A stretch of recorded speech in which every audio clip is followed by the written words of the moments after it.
9 years ago, I was looking up a website called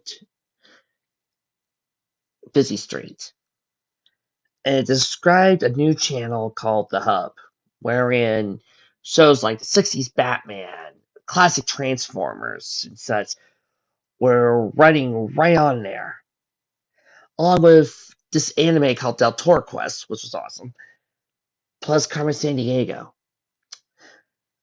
I decided to watch that channel because all those classic shows appealed to me. But there was one show on there that popped out. My Little Pony, Friendship is Magic. Now, I always been told and assumed and figured out that My Little Pony, being a girls' show, was whippy and sissy. Didn't have much plot. Was all about the girls going boys and tea parties and oh, let's talk about our feelings and let's not have any adventures whatsoever. You know, cheesy stuff like that you would find on Glow Friends or something like that. I figured that would be a good thing to spend some time riffing.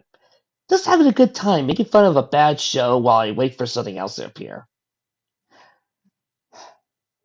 So, on October 10th, 2010, sat down while my little brother was upstairs doing his homework, and I was watching it. And I was pleasantly surprised what I watched that day. Instead of a show about girls talking about feelings and talking about boys and stuff, there was a legend of an ancient evil being sealed away for 1,000 years. 6 magical items waiting for you in the dark, waiting to be discovered by a lone warrior, waiting to save the day.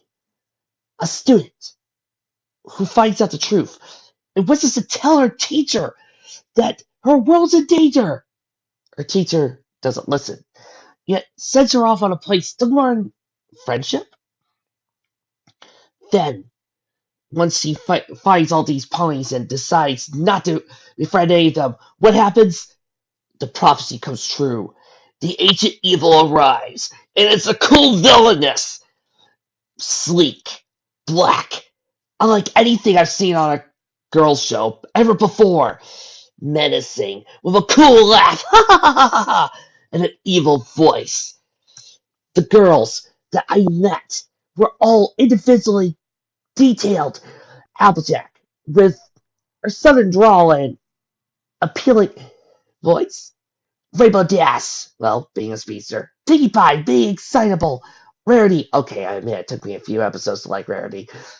And of course, Fluttershy, being soft and demure. The first scene I saw in this series was Twilight meeting up with this Fluttershy.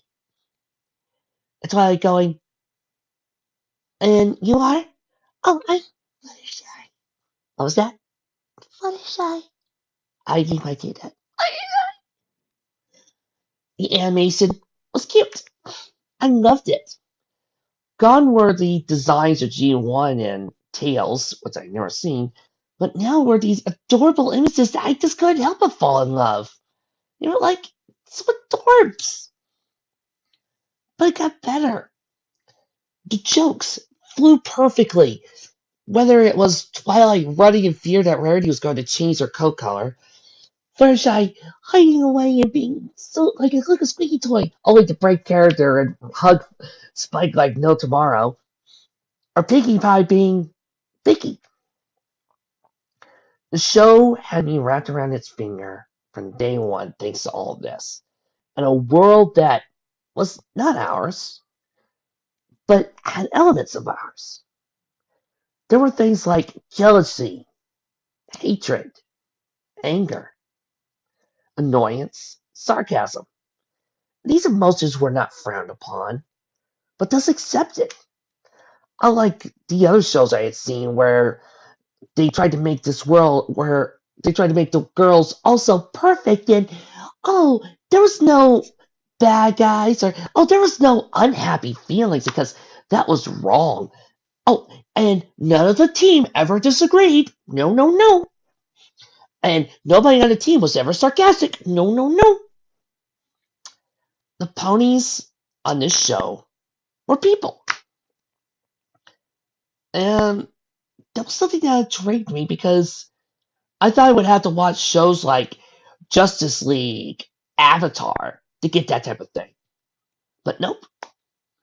A show aimed for 6 to 10 rangers managed to match with same type of characters, world building, storytelling, comedy, adventure, and action was some of the other shows I loved. And it had everything else I loved about it. Action, world building, characters, great songs I still sing to this day, and so much more. And yeah, I still love it. Well, I am of the mind that season 4 was the pinnacle of where it went, and due to storytelling, world building, etc., etc. And I love the 2017 movie. I still will love to watch season 6 through 9 because while I am of the opinion I don't have to change my canon to match theirs, there are still some interesting ideas. Some of the jokes still look fun, and some of the episodes look interesting. I still want to see the series finale when it comes out. And once the show's done, I'm still going to be writing fanfics, reading the stories, and talking to you guys, or talking to my friends on Discord, or just having a good laugh at some of the other people. And I eagerly await G5. If they do what they've been doing with season 4, with G4, we're in the gold. Hell, I argue that this show's still good for the age group, age range, and what it was made for in comparison to a lot of its other peers. I should know I have seen those episodes, and this show still manages to stand out amongst its crowd. It still has creativity, still has a lot of fun, and even when they try to reuse ideas that you could tell were planned for earlier seasons, there's still a little fun in them. I've never really hated an episode because I've always found something to like. The only time I've ever hated one was Spike at Your Service. Every other episode, I've just had fun or found something to enjoy or like. Which brings me to the next point of why this particular video and this particular fic you're about to read. Around this time, I also wasn't into fanfics as much. All I did the entire time was read. I mean, I used to be, but right around this time, I stuck mainly reading lemons and hot fics and bad stories and riffing on them and riffing on fics like no tomorrow, ignoring all the good ones because I kept seeing nothing but the bad. It was miserable. I also wasn't writing as much because I was just too busy telling stories out loud. Then, my little brother introduced me to this story. And lo and behold, it had everything. Everybody was in character. It was a great adventure.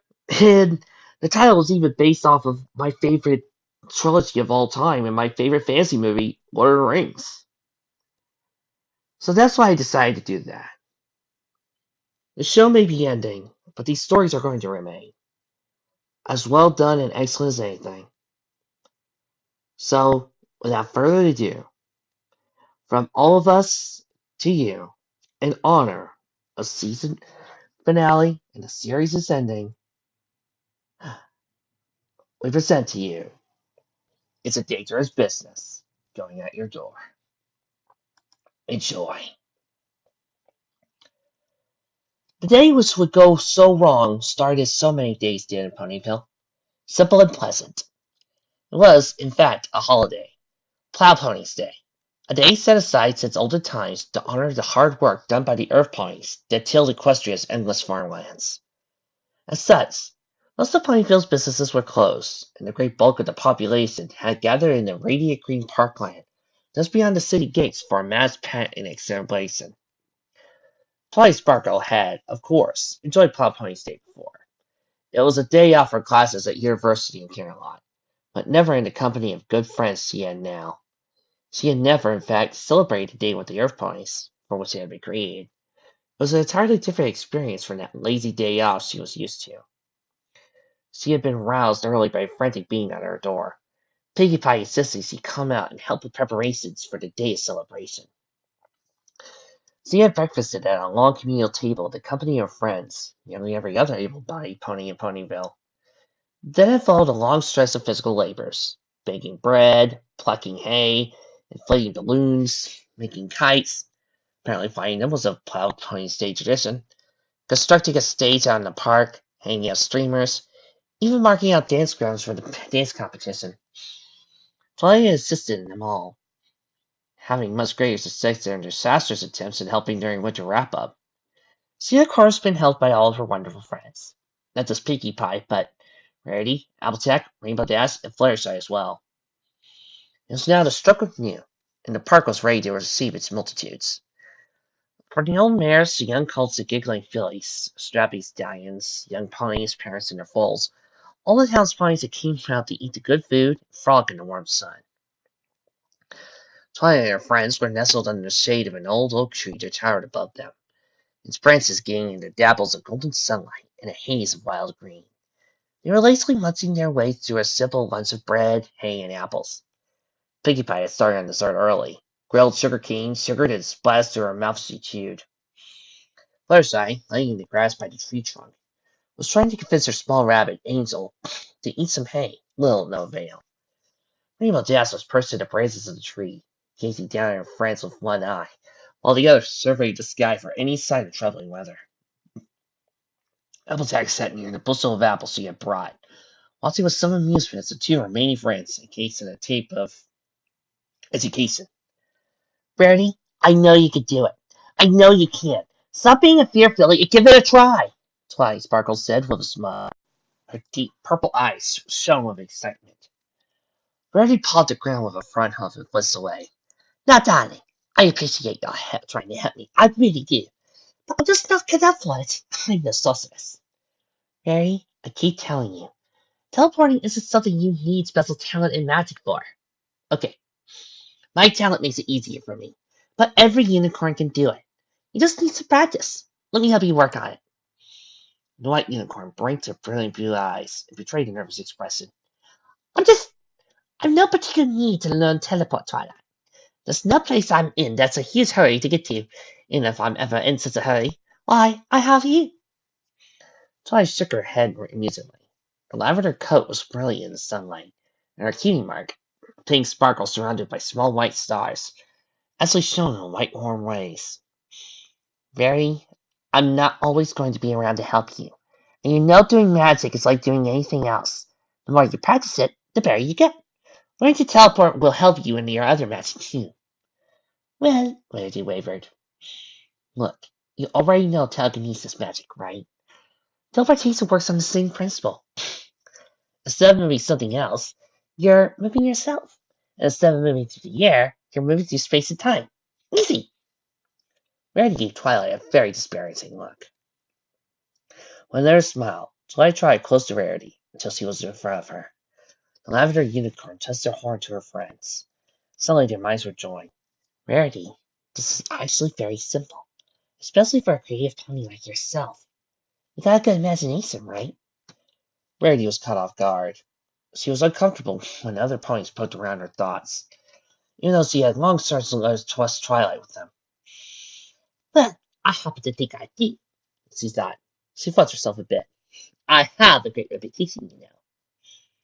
Right. Twilight's thoughts echoed within her mind. Rarity found herself looking to Twilight's mind, where a similar outcome of the lavender unicorn was standing in a field. A small area of the field was fenced off with a white picket wood. Teleportation magic relies on your ability to use your imagination. You have to put yourself mentally in a place before you could put yourself there physically. First, a unicorn imagines the place where she wants to go. She forms a picture of it in her mind.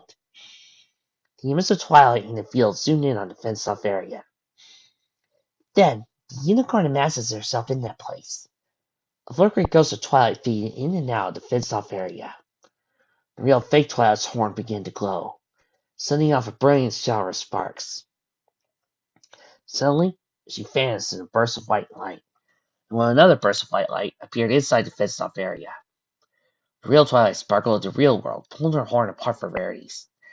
Each pony was once more alone in her head. Like I said, it's all in the mind. That's the hard part.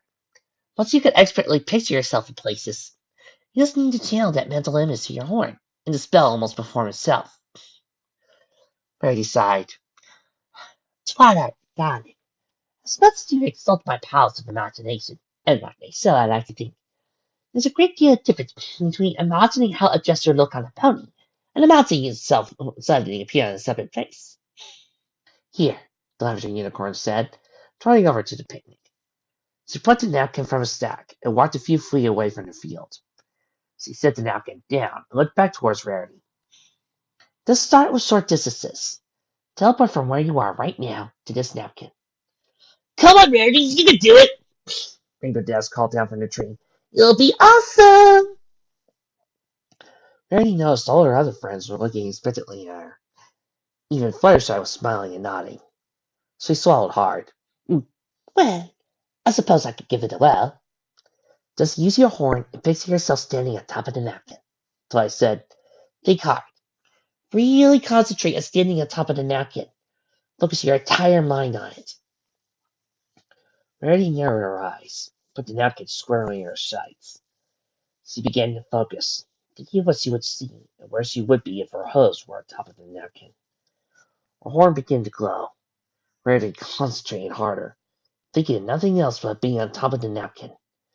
Sparks began to shoot from her horn, and the white light began to pulse in waves down her flank. Saboom!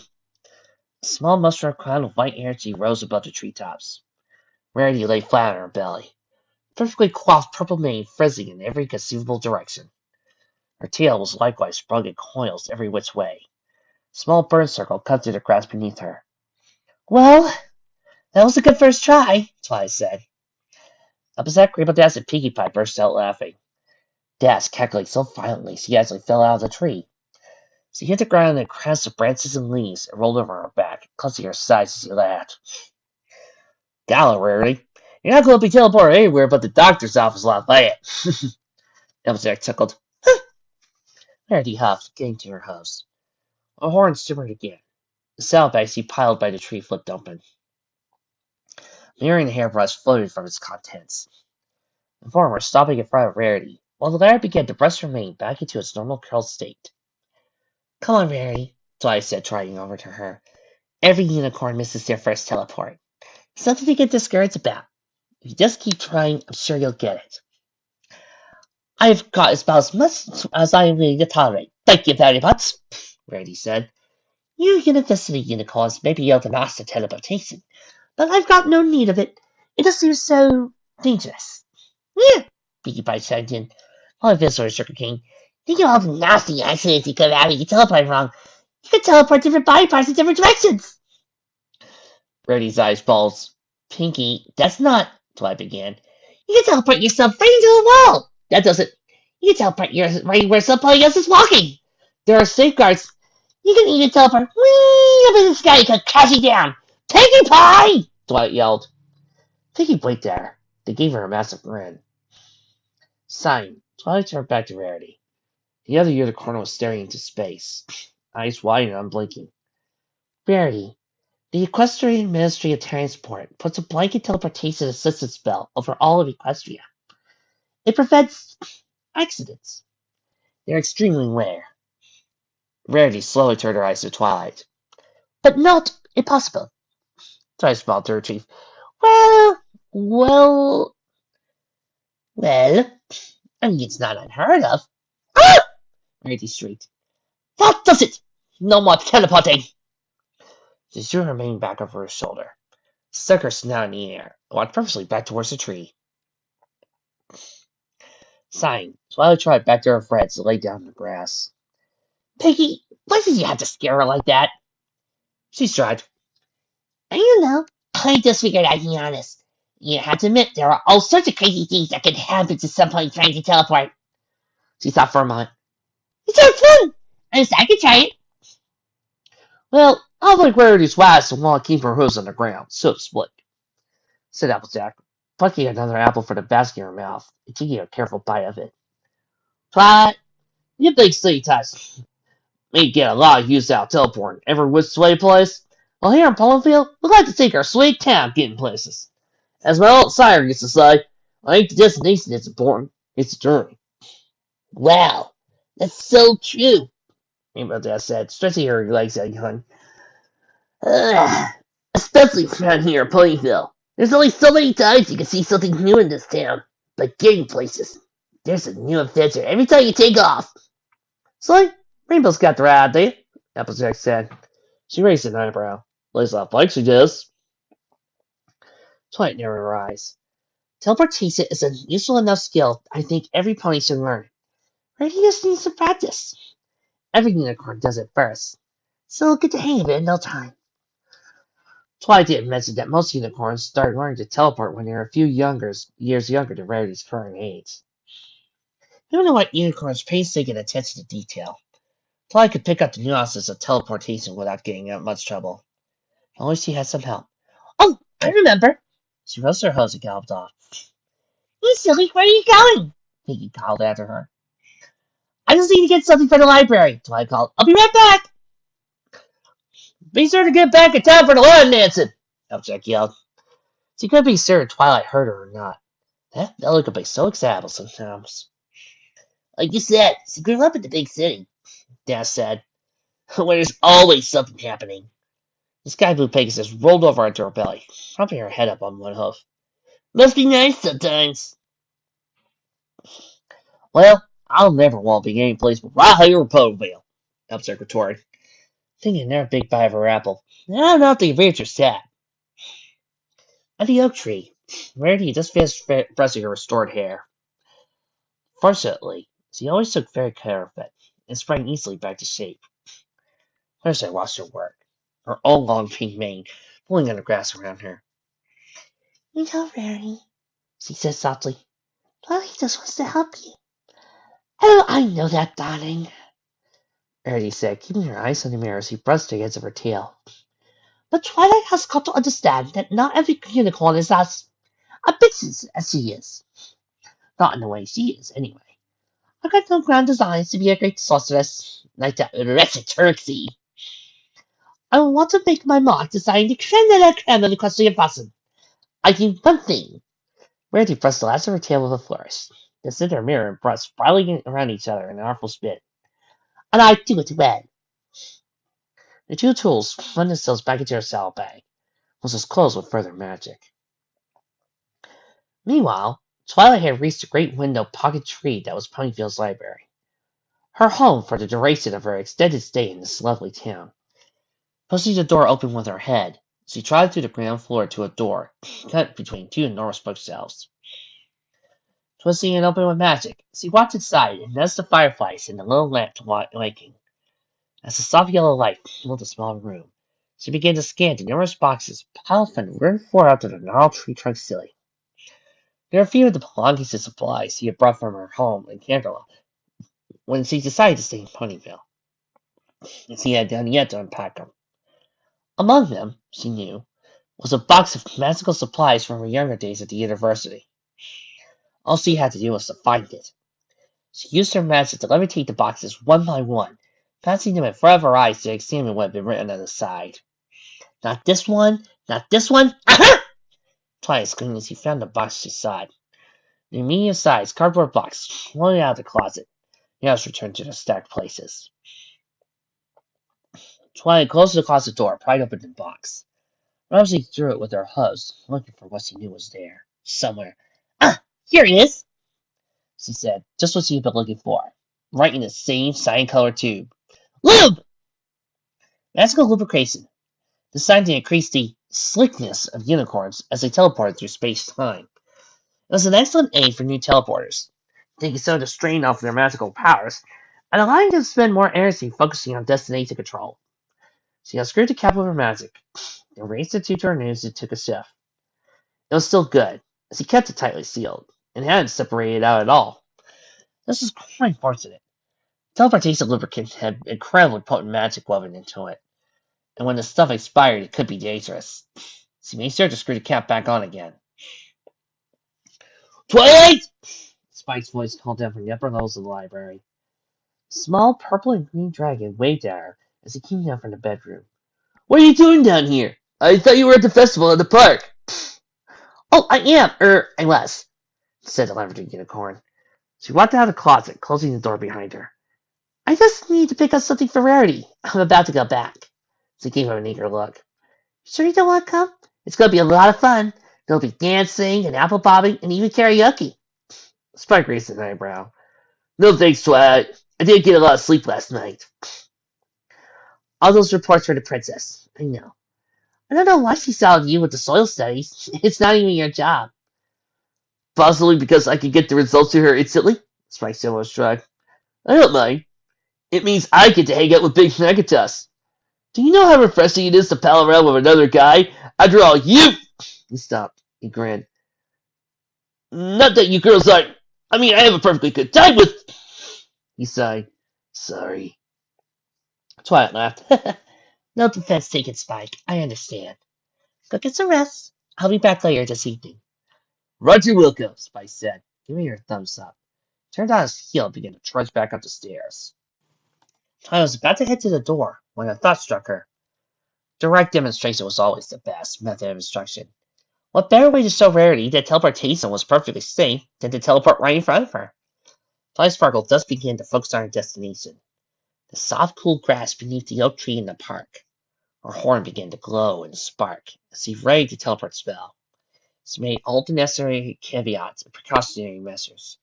A stiff spell to automatically move her if there was some other object in her way.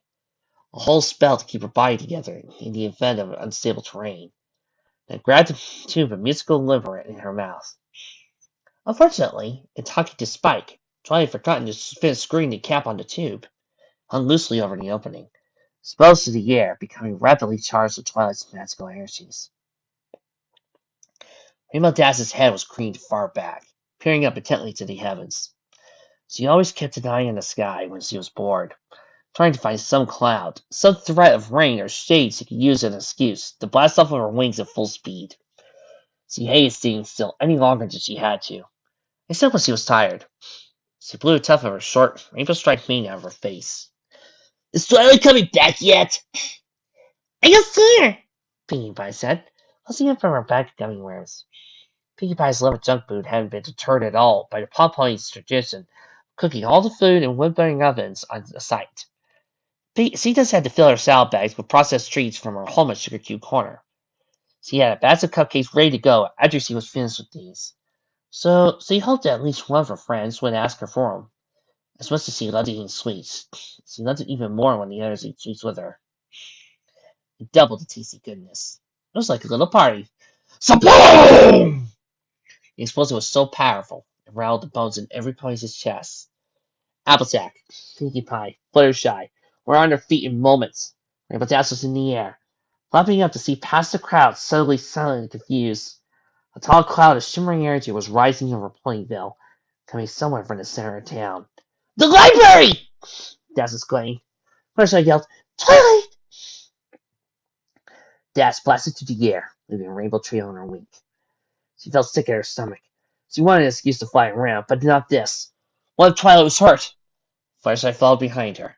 Rarity, Pinkie Pie, and Applejack ran as fast as their legs could carry them. Don't worry, folks. We'll pick this up after you call that a costume.